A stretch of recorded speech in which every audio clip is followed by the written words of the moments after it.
Awesome. Welcome, everyone. It is so nice to have all of you here for State of Mind. Just a reminder that we are recording this and it will be shared later. We are also streaming this to Facebook Live. So if you will remain muted, you should not be recorded or put onto Facebook Live. If you'd like to stop your video just for added security, you are more than welcome to do that. We would love to know where you're tuning in from. So if you would share in the chat where you're tuning in from, we would love to know where that is. Also, if you have any questions during this event, please feel free to put them in the chat either on Facebook Live or on Zoom, and we will do our best to get to as many questions as we possibly can. Plus, we just have robust topics to talk about anyway. So I'm Betty. I am joining in from Camas, Utah. If anybody else would like to share where they're tuning in from, it's just cool to see our reach. It's always fun. So this is just a reminder of our lineup for our amazing discussions. And I would love to, at this time, I am going to introduce our executive director and our moderator for this awesome event. Her name is Julia Sembrat. And did I say your name right, Julia? Got it right, Betty. Yes. All right.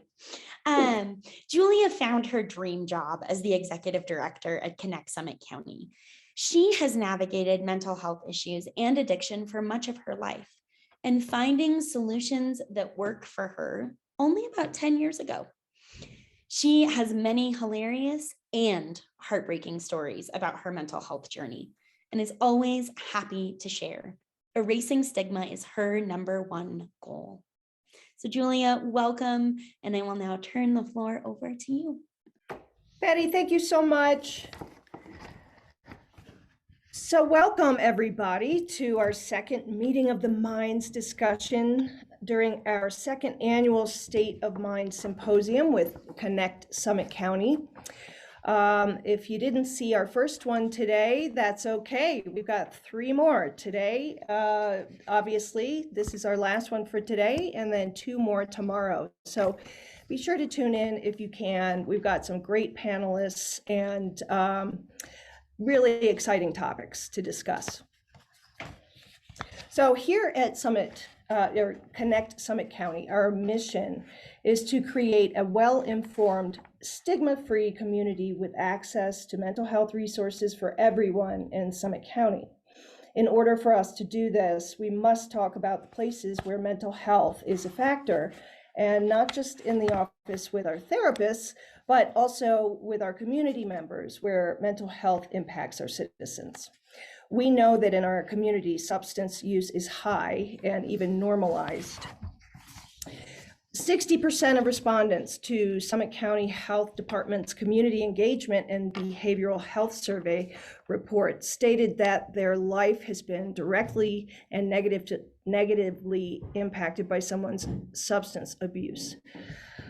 Tourism-based economies like that of Park City tend to attract quite a bit of partying, as we know. And according to SAMHSA Behavioral Health, approximately 50% of those who have a substance use disorder also experience an underlying mental health disorder. So how does substance abuse from the party culture impact the mental health of our community? Are people in Summit County self-medicating? And why are rural parts of the county seeing such high rates of substance abuse? I am so looking forward to diving into this discussion, but before we do that, I want to thank our donors for supporting Connect Summit County.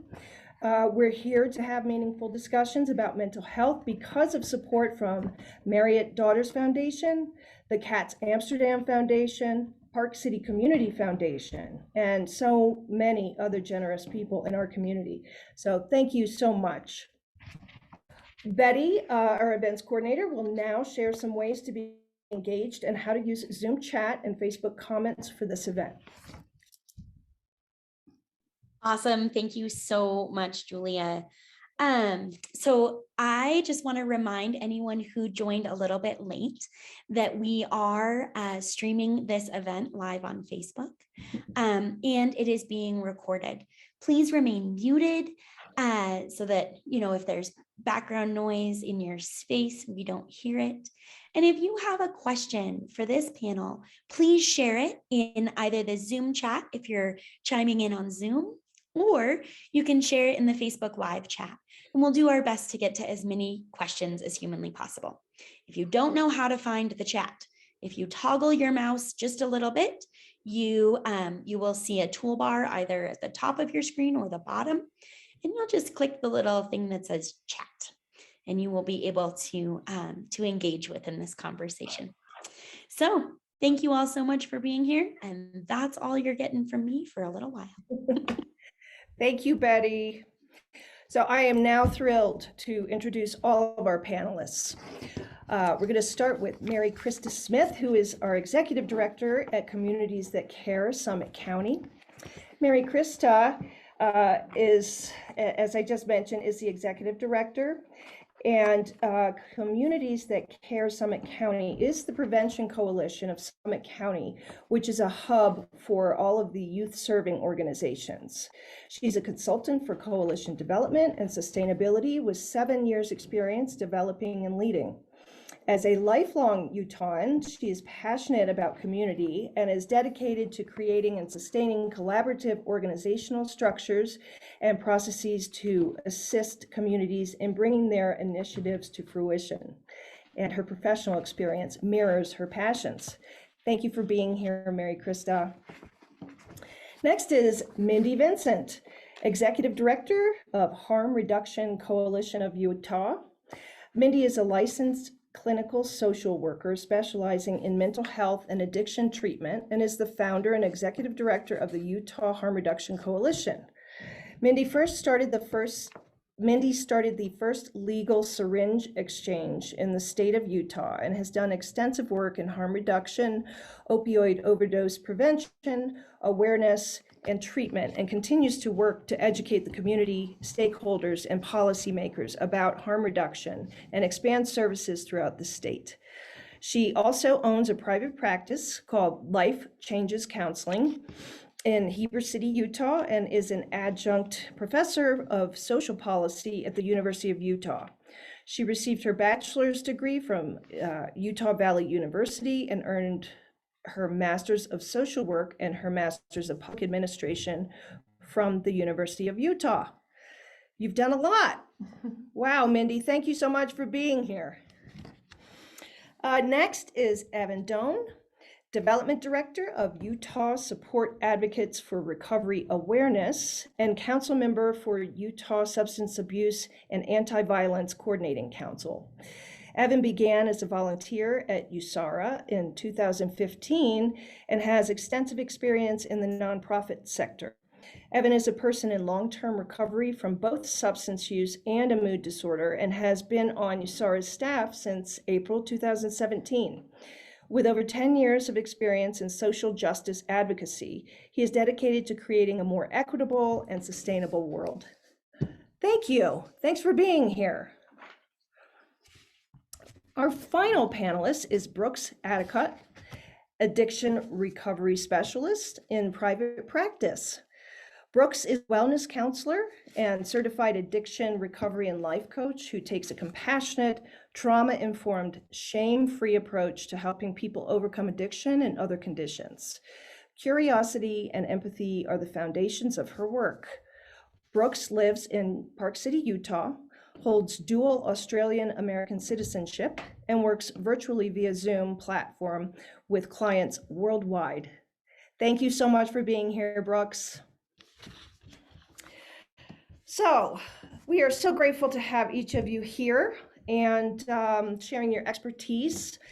But before we really jump in, I want to say there's, a substance use spectrum, if you will, that people can find themselves on, from prevention to harm reduction to recovery. And I just want to define a couple terms. And Evan, perhaps you could help define this for us before we start.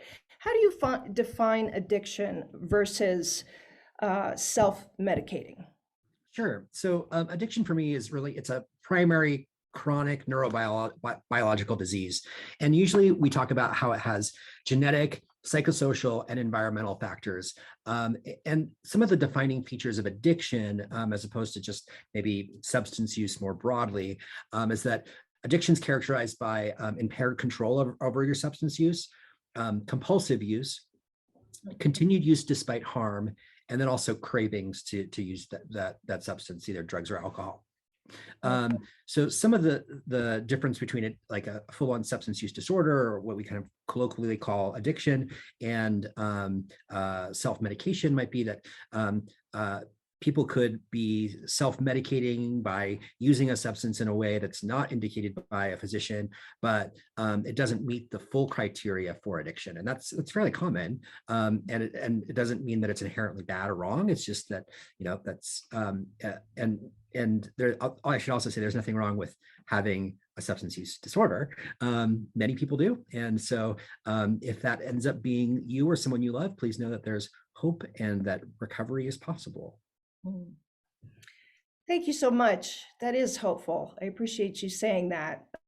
Does anybody else have anything they want to add to what Evan said? Can I just jump in and just say one thing about addiction versus dependence? Because especially when we start talking about opiates, many people, like the health department actually has ads out right now that say that opiate dependence can happen in 7 days. Opiate dependence is not opiate addiction. For addiction, to meet the criteria of addiction, you have to continue to seek the substance despite negative and painful consequences. And without that criteria, you can't meet the criteria of addiction. So people could have a physical dependence to where their body has withdrawal symptoms if they go without the substance, but they might not be addicted, which is the case with a lot of people with chronic pain and all sorts of other things. And also it's important when talking about babies, because when babies are born, substances in their bodies, they may be born dependent, but a baby cannot ever be born addicted, because it's absolutely impossible for a newborn baby to seek the substance. So it's very important to distinguish between those, if for no other reason, for the babies. Do it for the babiys. We'll do it for everybody. No, thank you. I appreciate that. So let's jump into some data. Mary Krista, you have a lot of data. And I love hearing all the facts that you have in your head. So can you give us some information on the Summit County data on alcohol use, and specifically how it impacts our youth? Thank you. I'm very happy to be here, honored to be here with all of you. Thank you, Connect Summit County, for the invitation. I wish I could say it's all in my head, but I have the amazing team of folks who are part of our coalition, and we share data amongst each other. So this data that I referenced today has been gathered by many other organizations and individuals that points to both adult and youth alcohol use in particular in our community. Earlier, you referenced the Summit County Community and Behavioral Health Survey, and it's a really amazing look and lens into our attitudes, adult attitudes around alcohol use in Summit County and in Park City in particular. It's broken out by zip code, and we can see that, folks answered. There were over 1,200 people who took the survey. And in 84060, 74% of people said for them that alcohol is important to social life. And in 84098, the number was 70%. So those are really high numbers that indicate that alcohol is part of our culture, of our community. It's often the way that we socialize, celebrate, fundraise. And so we see high rates of folks saying, yes, alcohol is important to me and my social life. And when we look at the drinking indicators in that same survey, we can see that of the 74% of folks who said alcohol is important to social life, nearly 37% of those folks are excessive drinkers. And so the way that it impacts youth is it's normalized. It's a part of, social family gatherings. And part of what Communities That Care does is do key informant interviews and focus groups to hear more about what that actually looks like. The number one place kids are drinking in Summit County is at home with their parents' permission, or at the home of one of their friends with their parents' permission. And so the normalizing of alcohol use certainly affects access for kids and acceptability within the home and within the culture more broadly. And when we look at youth data, and the youth data we find in the SHARP survey, and you can find that online if you Google SHARP Utah survey, we can see that in Summit County, Utah, nearly 13% of youth report having used alcohol in the last 30 days. And we can see that lifetime use of alcohol in Summit County is nearly 50%. So there's a correlation between how acceptable it is, and it's certainly much higher than the rest of the state and even the rest of the country. Great, thank you so much. And that's a great segue. Evan, would you please share with us some of the statewide data, trends, and information? Yeah, regarding substance use specifically? Yes. Yeah. So, well, what I was kind of thinking of more broadly is that there's, in the United States as a whole, there's about 23 million people that are living in long-term recovery from a substance use disorder, which is a huge number of folks, right? Like, I think that all too often we think that recovery is just this kind of rare thing that doesn't occur very frequently, and when it does, it's magic. But it happens all the time, all around us, and for very specific reasons, right? Because people are given the support and resources they need in order to access what they need to recover from addiction over the long term. And interestingly, when you kind of drive down into that data a little bit further and look at some of those segments of people in recovery, about half of people or so recover what we call spontaneously. So they do that without any kind of intervention in their lives. They don't have to go to treatment. They just one day stop using through willpower or some other means. The other kind of half of that group of people in long-term recovery have done something to initiate and then sustain their recovery. So that might be having gone to some clinical treatment services. It might be accessing community resources like mutual aid groups, like 12-step groups many people are familiar with, like Alcoholics Anonymous or Cocaine Anonymous. But more and more, we're seeing that there's a lot of different options out there for people who want to access recovery and have a recovery community. And that's where my organization, USARA, steps in the state of Utah, is to really lift up the different options for people in recovery as they want to navigate recovery in their lives and help to find them a pathway of recovery that's got meaning and purpose for them. So if someone's interested in finding resources for 12-step in their local community in Utah, we can connect them to that. But if they are all interested in checking something else out, like maybe Smart Recovery, which is more cognitive based, or Recovery Dharma, which kind of has like a Buddhist inspiration, or even fitness-based recovery groups, there are resources for that in the state of Utah. So like even in Salt Lake County, for example, we've got a sober gym in town called Fit to Recover, and they just started doing a weekly workout up in Summit County. And so they've been traveling up to Park City to engage the community up there as well. So we really exist to help people find those long-term supports and what's going to help them sustain a life of meaning and purpose and recovery over the long haul. Because as I mentioned before, addiction's a chronic but manageable condition. So we want to make sure people have what they need to make that work for them. Great, thank you. Can I just interrupt for a second to say how much I appreciate that lens. I mean, the data, you could have come in with a whole bunch of other data that was not as positive as that, and to focus on what is working and what is available is just wonderful. I just wanted to emphasize that. Thanks.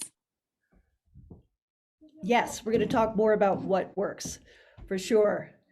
Mindy, can you address what the stigma is associated with addiction and how does that affect people getting treatment?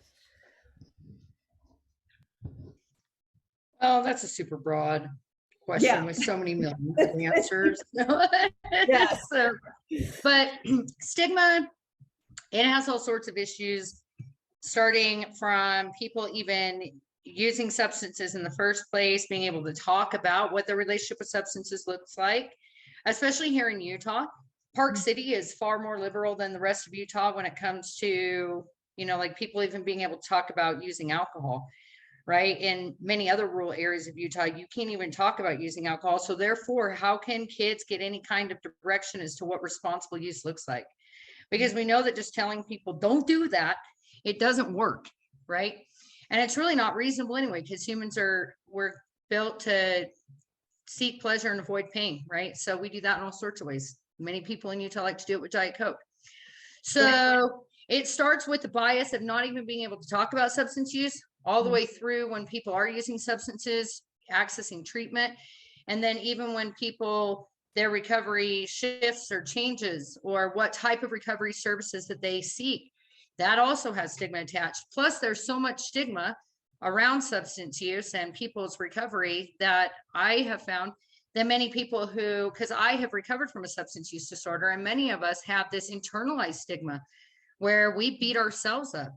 You know, I hear from clients every single day, well, you know, I have to have this and this and that, you know, like I deserve to be punished. You know, I have to answer to all these people for all of this, you know, because I owe an amends from all these years of substance use that I can't ever repay, you know. And so all of those things inhibit somebody's ability to seek treatment, the kind of treatment that they're going to seek. Our treatment in and of itself has tons of biases. If people are not willing to immediately commit to abstinence, then you can't even enroll in treatment anywhere in the state of Utah, except for the Utah Harm Reduction Coalition. There is no other treatment center that allows people to utilize any kind of substance and still engage in treatment, which is insane. Because if you imagine somebody saying, well, I still want to smoke weed, but I sure want to quit shooting heroin. Well, you know what? I'll help you stop shooting heroin, because heroin's going to kill you. You know, we can address the weed later if that's a problem for you, right? So there's all these stigmas that are attached that prevent people from getting help. They prevent us from having honest conversations about prevention with kids in the first place. And they have huge impacts on how people recover. And for myself, I returned to normalcy at some point. That's why I introduced myself as being recovered. I'm not a person in recovery. I'm recovered. Being an addict is who I used to be. It's not a part of who I am today. There's a huge stigma attached to that, where I lost all of my support system for 11 years. It completely cut off because, you know, you're not allowed to return to normalcy. You know, you have to continue with that path, right? So we are seeing those paths open up, and there being so many more options for people to access recovery services without stigma attached to it, for people to be able to change their relationship with substances or explore their relationship with substances and have somewhere to talk about that without being ostracized and kicked off the island. Nobody wants to be kicked off the island. We talk about the rat park experiment. People love to quote that experiment, right? And people love to say, well, the opposite of addiction is not sobriety, it's connection. Well, then why do we cut people off at every turn we can? Why do we lock people away? Why do we take the things away from them that matter? Connection is really what's important, right? So we have to see these stigmas, but more importantly, we have to do something about them, because just preaching about them, that's not changing anything, right? We have got to really, truly internalize the change and put it out into the world. Now, right on a tangent, so that's the real man now. No, I mean, yeah, I hear you, and that's well put, and thank you for your honesty about that. Brooks, I would like to ask you, what observations have you made in your practice since 2020 or before, but probably we're going to get some interesting data from you 2020 with regards to mental health and addiction? Yeah, it's well, and I just really loved what Mindy just said, because absolutely, you know, the shame piece is so big. It's just, it's an individual shame, it's a collective shame, and it keeps us in a cycle of use and addiction. So COVID-19, I can't blame everything on COVID. We can blame a lot though. And there's some not great and some good that's come out of COVID. And the not great is the isolation, the light isolationism of that pandemic, what it did for a lot of people. They felt cut off, not connected. And there was an increase in anxiety that people were reporting, just not knowing what was going to happen next. So we have a physical separation from family, friends, work, everything. We have a physical connection, emotional connection. I don't know if my level of anxiety is worse than my friends and my kids. People with small children at home, being responsible for them, financial concerns. So it's huge, right? Against a political election in our country, but this is global. This isn't just Summit County, this is the world. And then you have just people wondering, am I going to be okay? When is this going to end? So that, the liquor stores didn't close, right? I mean, people were still finding ways to feel better. And that's what we want. So that is an increase. A lot of people reporting that. The numbers are all up and all the data supports that that's happened. The positive, though, is that because it has been global, the conversation has become where we can talk about, I don't feel great, and connect is wonderful. It's okay to not feel okay. We now all of a sudden, we're opening that door a little bit. You don't have to walk around feeling, we still have a little bit of that, but it's not so, it's okay to say, this is awful. I'm scared. I don't know what's going to happen. I've got to get this mask off. I've got to get my kids out of my house. I'm losing my mind, whatever it is. And that's a positive. It's an odd positive, but it is one nonetheless, right? And then the other piece is this platform, Zoom. Here we all are having a conversation. The telehealth and Zoom has been a lifesaver for so many people struggling in this space. I am now connected, but you can be in it. I myself am in recovery and have been doing AA meetings online. And I'm so glad it existed for lots of people to be able to, at least, I can always go on a meeting. I can always get some help. I can talk to my doctor. I may not be able to go there, but I can do that. So as much as there's been, an increase in numbers and a lot of panic and a lot of fear, there's also been some solution and a coming together in these various ways. And I think, again, the biggest thing is we're talking about it, stuff that perhaps we weren't before. Wow, that's great. That's good insight. Thank you. There are varying degrees of substance use, from using socially to the paralyzing effects that we've talked about, that of not being able to stop using. And in between, we have a lot of gray areas. And I'd like to talk about the way, or talk about why we may misuse substances and why we develop self-medicating behaviors. And Brooks, I'm going to turn this back to you and talk, I'd love for you to address, how does trauma affect substance use?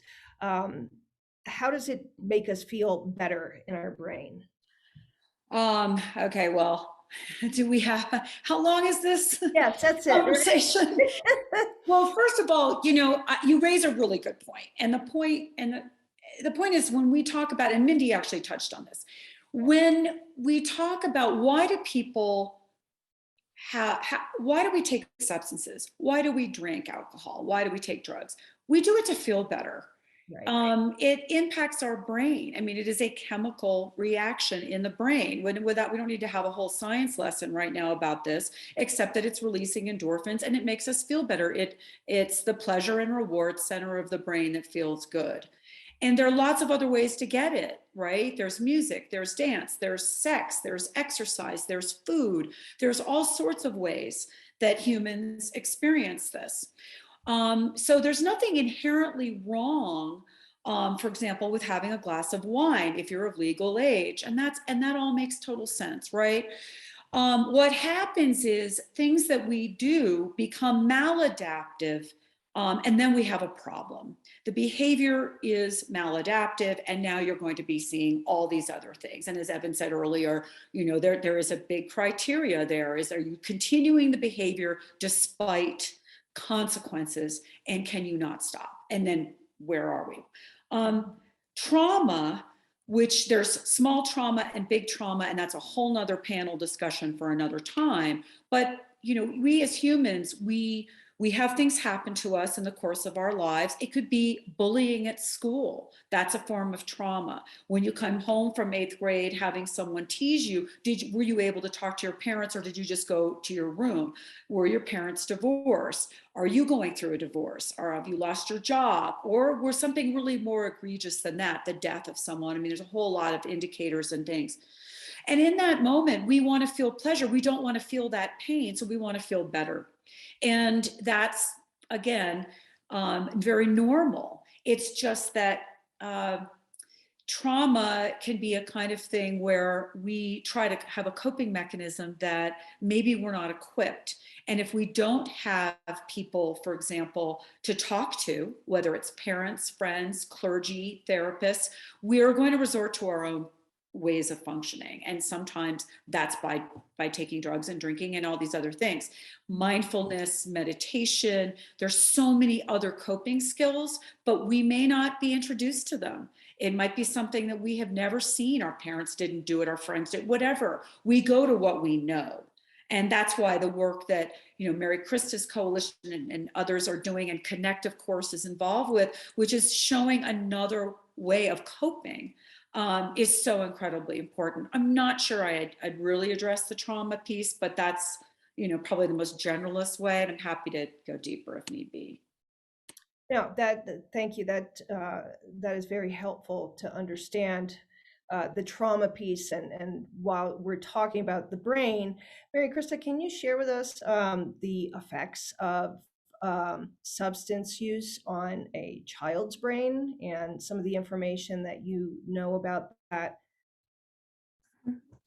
Yes, thank you. I wanted to quickly touch upon the importance of what Brooks just shared.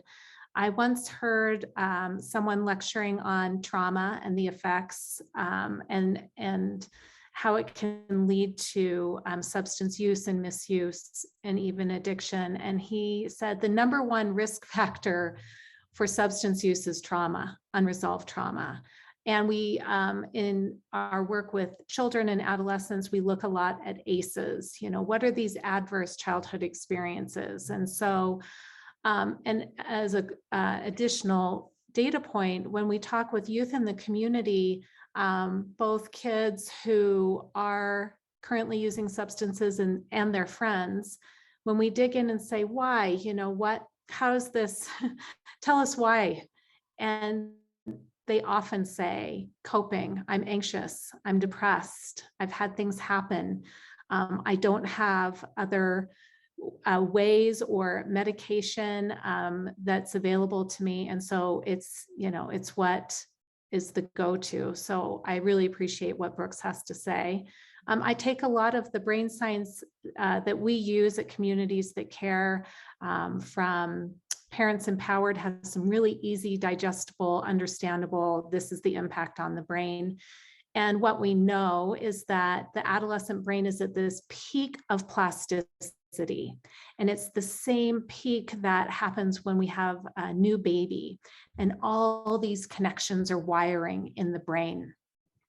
And because of the reward pathways that get activated with video gaming, social media, also with you know, alcohol and other substances, it wires it in ways in the brain in this very plastic time. And what the data shows is that youth who start using alcohol and other substances before the age of 15, in that really high plastic period of the brain, are 47% more likely to be alcohol dependent when they are adults. If they will wait until they're 21, after that peak of brain development has passed, their risk for long-term dependence is 7%. So we really try and talk with parents a lot and with youth a lot about just how sensitive the adolescent brain is, and let that hopefully inform their decisions both personally and within their family. And we have an audience question. Julia, do you mind if I put that No, in I was here? just about to say, I see a lot of people chatting right now. Maybe we should stop and take a few questions. So Thank you. our panel is awesome. They are being so active in this chat and I'm loving it. We do have a question about, so it says, I've heard people say things about having an addictive personality. Are there some people who are more prone to addiction than others? That's a good question.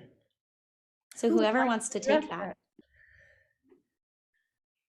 I think that so between the conversation we've been having on the panel itself, but also the conversation we're having in the chat, we've been kind of helping to address that, and that the development of a substance use disorder or addiction is incredibly complex, right? And so it involves how many risk factors you might have, but also how many protective factors you've got going on. So risk factors are things like your genetics, so like your family history of substance use disorder, trauma, like those adverse childhood experiences we talked about, early use, like Mary Krista was just saying.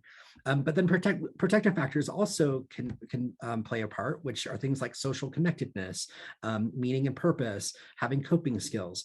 And so unfortunately, there's not any magic bullet that will tell us just this one thing is going to lead to a substance use disorder down the line.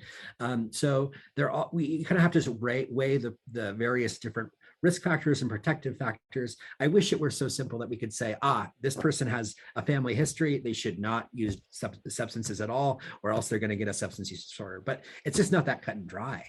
And so we really just need to take into the full kind of spectrum of what's happening in that person's life and environment, in their kind of psychosocial history, to kind of develop a risk profile for what that might look like for them in their life. Mm. And also what kind of outlets they have for those kind of, so like for instance, I have a very risk-seeking sort of personality. So like when I was younger, I used to say that I have an addictive personality, but I know today that's not true. I don't have an addictive personality. I have a pleasure-seeking and risk-seeking sort of personality, right? The same kind of personality that extreme athletes have. You know, and a lot of people in here in Park City, they're probably some of your buddies that go riding down on those skeletons and stuff. That's madness to me. That's way crazier than smoking crack, right? So when people have those kind of risk-seeking personalities, but they don't have a way to like an avenue that is functional in order to get that piece out of them, they're more likely to party, right? And it often starts as like, you know, you're just trying something, it was just fun and everybody else was trying it too, and it felt good, but it just so happened then it also took away this pain that you weren't even talking about, that you were feeling, right? And the brain is really strong. It tells you, you know, like I know for sure that if I take a drink of alcohol, I know what that response is going to be immediately within my body. I know the relief that I'll have very quickly, which makes it very easy to do again and again and again. When you think about addiction as an overlearned habit and you think about how quickly the response comes and how predictable it is, it's no wonder people abuse substances. It's no wonder. And I don't think it has a whole lot to do with personality at all. Well said.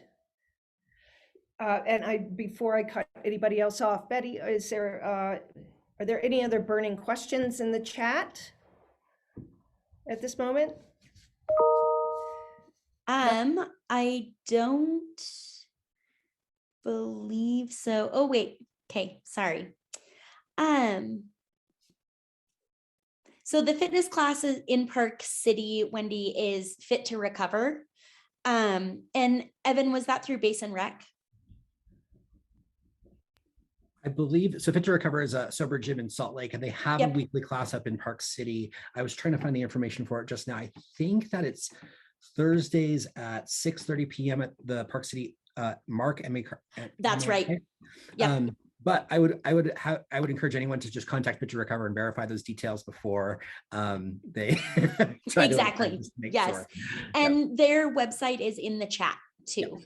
And then here's one. What are the most successful methods of dealing with trauma that you have seen in your experience for an individual with complicated mental health issues and addictive personality in recovery?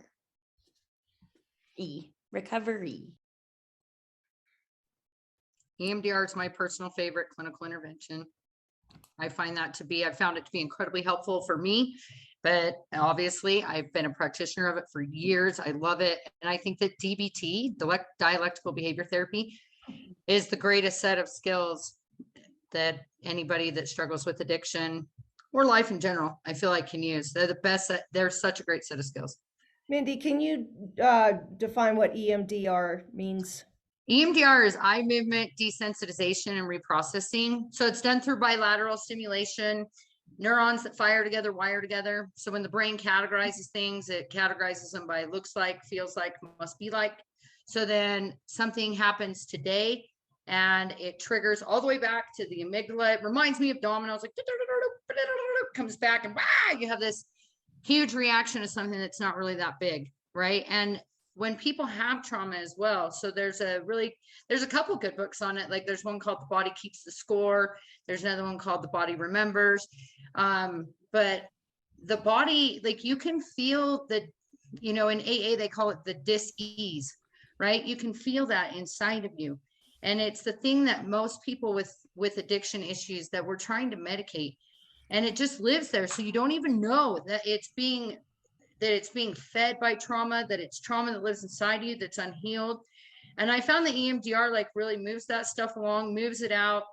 EMDR is quick. It is painful during the time that you're in high reprocessing, but through bilateral stimulation that can be done through eye movement, tapping, sound, all of those are there's tons of research to support both EMDR and DBT. And without skills, you don't have skills to do something different. But without healing the traumas of the past, that dis-ease, that just pain that lives inside, it's still there. We have to go in and clear that stuff out, or people can't overcome addiction, I don't think. Oh, look, somebody's putting them all in there.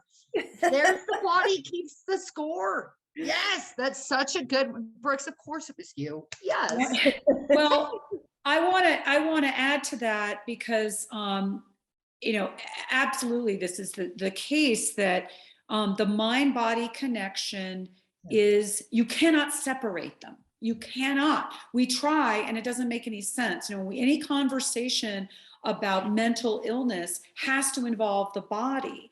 And the whole premise behind the book, The Body Keeps the Score, and everything else, and why these modalities are so effective, is because our bodies actually hold on to traumatic events, and they manifest themselves in all sorts of different ways physically.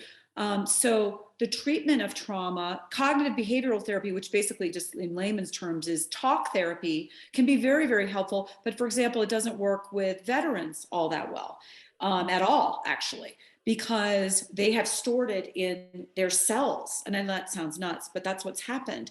And so what they need, and what we all probably can benefit from, is somatic experiences, polyvagal modalities, where you're actually working on your nervous system, because your nervous system is either going to shut down completely or have a fight or flight response. And what we want is what we have right now, which is the vagus nerve is doing what it needs to do and keeping us calm and collective, and we can manage stress. And that's a physical response. And sometimes that's something we need, and the trauma could have been in childhood, but we might be reacting today from that childhood trauma, 50 years later, 40 years later. So the physical, anytime you can find a modality or a therapist who can help you with processing trauma, and you want to make sure that you want to make sure you're doing it right. EMDR, a lot of people